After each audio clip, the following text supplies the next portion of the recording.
Well, the probe into President Biden's handling of classified documents has Congress demanding answers. Let's turn now to our political panel. With us today, Quill Robinson, a GOP strategist, and Kevin Walling, a Democrat strategist and former Biden surrogate. Kevin, Quill, thanks for being here. Let's dive right in. I want to start with you, Kevin. We learned this week a bipartisan effort to see these documents in the Senate, threatening to halt all judicial nominations. Your reaction, your thoughts on that? Well, I think anytime you are threatening to hold up any kind of nomination, it's problematic. And we've seen this from Senator Cotton and others in the past. That hurts national security. That hurts the judicial system. I do think these senators have a right, especially on the Intelligence Committee, to determine what documents were found both in Wilmington with President Biden's residence, as well as Vice President's residence in Indiana with Mike Pence, as well as the documents coming out of Mar-a-Lago, those 300-some documents that were found down in Florida. They certainly have a right in their capacity as oversight to those documents, and I think that's an important thing for the American people to also have a hand in as well. You know, Quill, I want to play for you. The Oversight Committee Chairman of the House, James Comer, had this to say about it. Take a listen.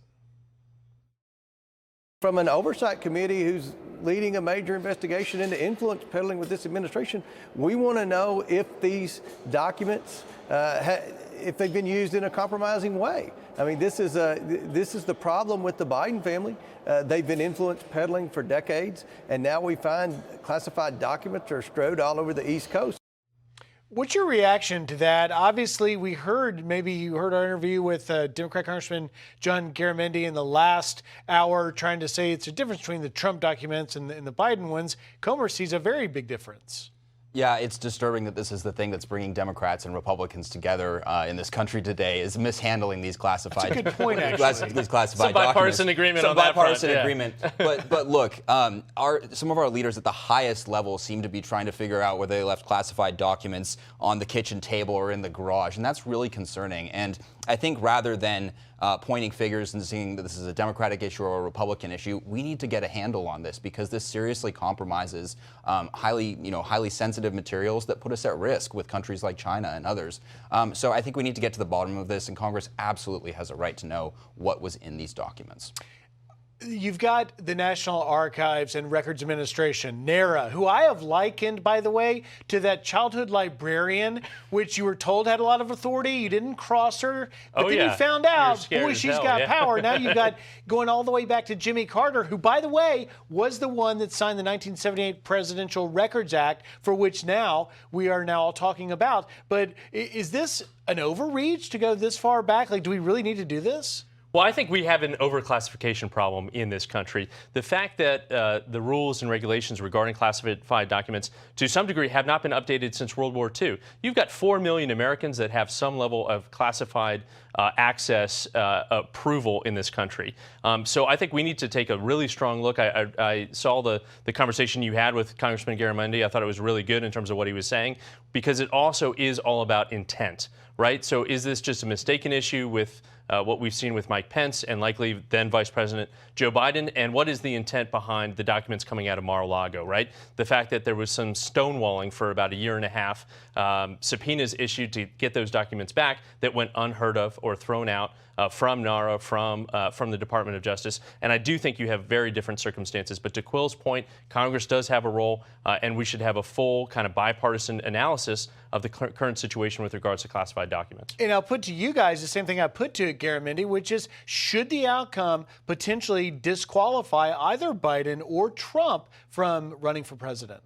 Here's the thing, we just don't know yet, and it's very hard to determine the intent. I think many in the media, as well as Democratic allies of President Biden, have tried to play this off as an honest mistake. But whether it is, regardless of whether it is or not, this is a serious problem, and it may be a matter of looking at whether there is a case of an overclassification.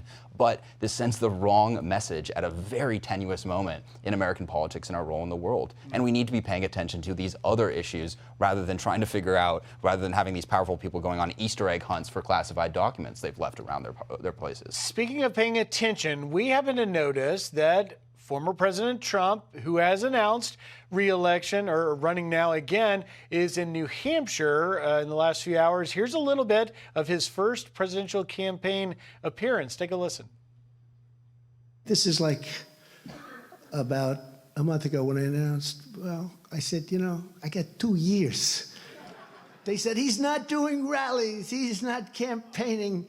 Maybe he's lost that step. I'm more angry now, and I'm more committed now than I ever was. He's back, Kevin. I want to get your reaction. He's back, and he's back on Facebook. He's seemingly back on social media. I think this is a good thing for Democrats. As President Biden always says, don't compare me to the almighty, compare me to the alternative. So now he has a foil back on the campaign trail for these next 2 years. But it seems like the energy and the excitement is gone. I know he's in New Hampshire. He's headed to South Carolina as well, these two critical early states. So we'll see. The crowds are much smaller. The enthusiasm isn't there.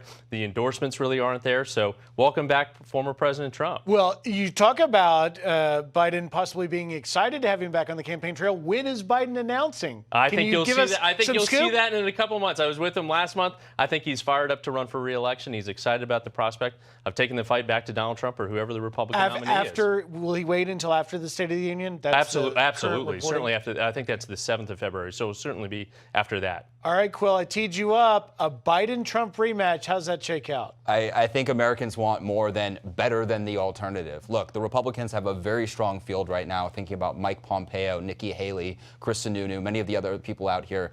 And look at Congress as well and what the Republicans are doing there with the establishment of a China committee and getting energy security back on track. There is a strong case for Republicans this next cycle, and we got to let it play out. We are out of time, but Kevin and I looked at each other there. You left a name off of that list you mentioned, Ron DeSantis.